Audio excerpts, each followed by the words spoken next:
श्री स्वामी चरित्र सारामृत अध्याय 3 तृतीयोध्याय। श्री गणेशाय नमः। धन्य धन्य ते या जगती स्वामी चरणी ज्यांची भक्ती, त्यांची नाही पुनरावृत्ती पद पावती कैवल्य। गतध्यायी कथा सुंदर स्वामींनी निवेदले स्वचरित्र, आणि बाबा दिगंबर त्यांचे वृत्त निवेदिले। निर्विकार स्वामी मूर्ती लोका चमत्कार दाविती, काही वर्ष करोनी वस्ती मंगळवेढे सोडिले।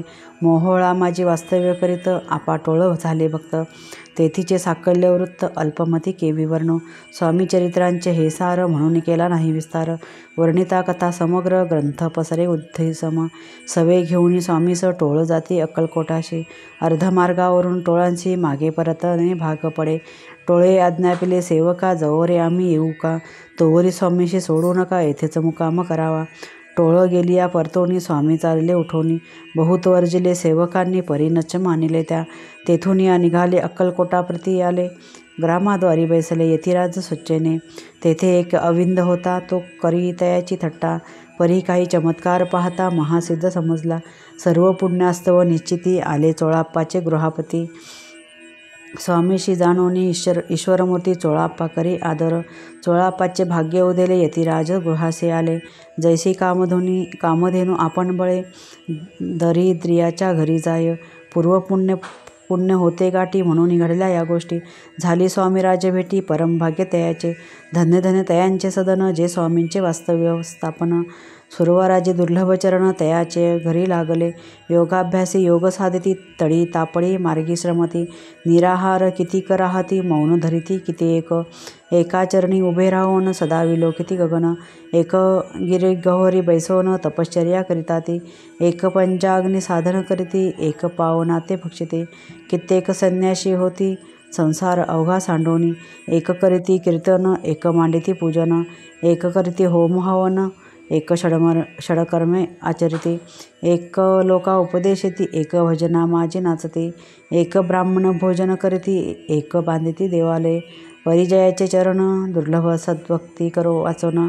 केली अशी नाना साधन भावाविन सर्व व्यर्थ, योग यागादिक काही चोळाप्पाने केले नाही।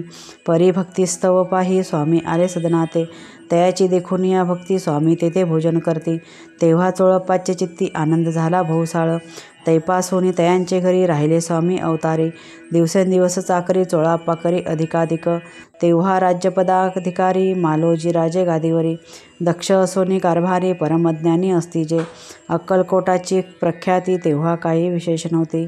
परितयांचे भाग्य निश्चिती स्वामी चरणी उदेले, तैपासोनी जगात तया नगराचे नाव गाजत। अप्रसिद्ध ते प्रख्यात किती एक जाहले, चोळाप्पाचे गृहापती आले कोणी एक येती। लोका चमत्कार दाविती गावात मात पसरली, आपली व्हावी प्रख्याती ऐसी नाही जयाची चित्ती। म्हणून या स्वामी राजयती बहुदान जाती फिरावया, लोकांमाजी पसरली मात नृपासी कळला वृत्तांत। की आपली या नगरात यती विख्यात पातले, राहती चोळाप्पाचे घरी दर्शन जाती नरनारी। असती केवळ अवतारी लीला ज्यांच्या विचित्र, वार्ता ऐसे ऐकोनी राव बोलला कायवाणी। गावात येती येऊनी फार दिवस जाहले, परी आम्हा क्षुर्त पाही आजवरी जाहले नाही। आता जाऊनी लवलाही भेटू तया यतिवर्या, परी ते केवळ अंतर्ज्ञानी ऐसी वार्ता ऐकेली काने। हे सत्य तरी येऊनी आताची देती दर्शना, राव मुखातून वाणी निघाली तोची यती मूर्ती पुढे ठेविले। सकळ सभा चकित झाली मती गुंगली रायाची, सिंहासनाखाली उतरवून राव घाली लोटांगण। प्रेमाश्रूंनी भरले नयन कंठ झाला सद्गतीत, दुड घातली मिठी चरणी चरण धुतले नेत्राश्रूंनी। मग तया हस्तकी धरोनी आसनावरी बैसविले, खून पटली अंतरी स्वामी केवळ अवतारी। अभक्ती पळोनी गेली दूर चरणी भक्ती जळली तै, सकळ सभा आनंदली समस्ती पाऊले वंदिली। षोडशोपचारे पूजिली स्वामी मूर्ती नृपराये, निराकार आणि निर्गुण भक्तांसाठी झाले सगुण। तयांच्या पादुका शिरी धरोन विष्णू नाचे ब्रह्मांडे। स्वामी चरित्र सारामृत नाना प्राकृत कथा समंत, प्रेमळ भक्त परिसोत तृतीयोध्याय गौडहा।